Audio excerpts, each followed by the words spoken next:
In 1959, the Nova Scotia Highland Village was incorporated under the Societies Act with the intention of erecting a model Highland Village at Hector's Point, Iona, in Cape Breton. 3 years later, in order to draw attention to the project and to raise money, the organizers sponsored an outdoor Scottish concert on the first Saturday in August. They called it Highland Village Day, and this concert has been held every summer since.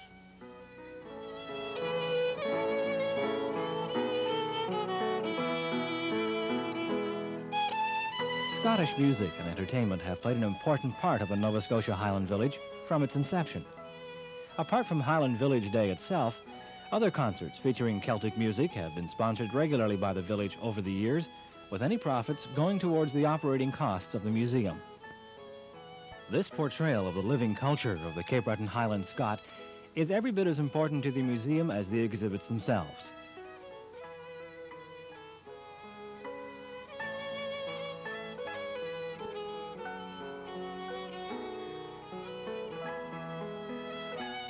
The origins of the Nova Scotia Highland Village can be traced to the British Empire Exhibition, held in Glasgow, Scotland in 1938, where one of the more interesting exhibits was a model reconstructed Highland Village, or Clachan, depicting the life of the Highland Scot of a bygone era.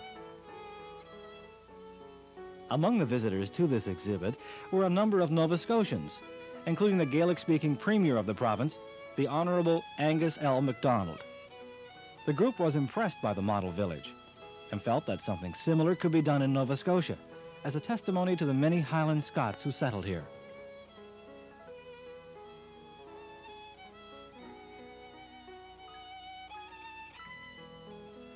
It wasn't until the 1950s, however, that a selection committee chose Hector's Point as their preferred site. A farm once owned by Stephen Urban McNeill was generously donated to the Association of Scottish Societies by McNeill's heirs. A subsequent unsuccessful search for government funding convinced the people of Iona that if a village was going to become a reality, they would have to make things happen themselves. Eventually, money was raised from various sources and construction of the village began.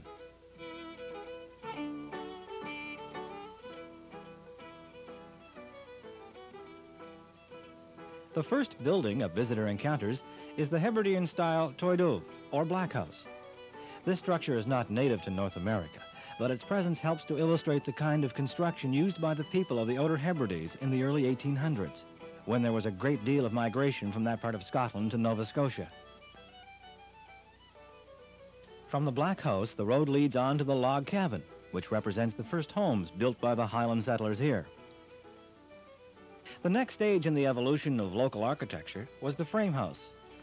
This was a style of building using squared or hewn timbers for the building's frame, and boards, usually sawn by hand with a pit saw, for the walls, floors, roof, and ceilings.